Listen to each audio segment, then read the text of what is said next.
চিন্ময় কৃষ্ণ প্রভু তাকে মুক্তি না দিলে বাংলাদেশ ডেপুটি হাই কমিশনেও বিক্ষোভ হবে।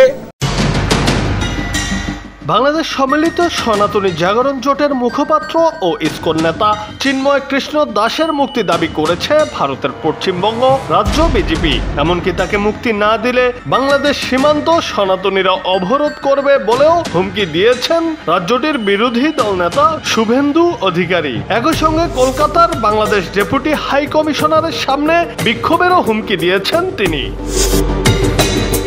সোমবার 25 নভেম্বর রাতে এক প্রতিবেদনে এই তথ্য জানিয়েছে ভারতীয় সংবাদ মাধ্যম দ্য ওয়াল। জানা গেছে, সোমবার বিকেল 4:30টার দিকে বাংলাদেশ সনাতনী জাগরণ মঞ্চের মুখপাত্র ও চট্টগ্রামের পুণ্ডরিক ধামের অধ্যক্ষ চিন্ময় কৃষ্ণ দাস ব্রহ্মচারীকে রাজধানীর বিমানবন্দর এলাকা থেকে হেফাজতে নেয় ঢাকা মহানগর গোয়েন্দা পুলিশ। পরে তাকে গ্রেপ্তার দেখানো হয়। এরপরই ইসকনের নেতা চিন্ময় কৃষ্ণ দাসের গ্রেপ্তার নিয়ে উদ্বেগ প্রকাশ করে সোমবার রাতে বিজেপি নেতা শুভেন্দু অধিকারী সাংবাদিকদের কাছে দাবি করেন, বাংলাদেশের অন্তর্বর্তী সরকার হিন্দুদের উপর অত্যাচার করছে।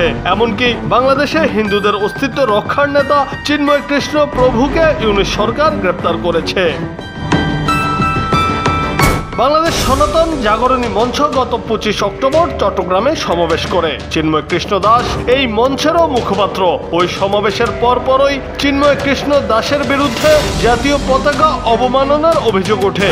এরপর গত 30 অক্টোবর চিন্ময় দাস সহ 19 জনের বিরুদ্ধে মামলা দায়ের করা হয়েছিল। বাংলাদেশের জাতীয় পতাকা অবমাননা করার অভিযোগে রাষ্ট্রদ্রোহ আইনে এই মামলা হয়।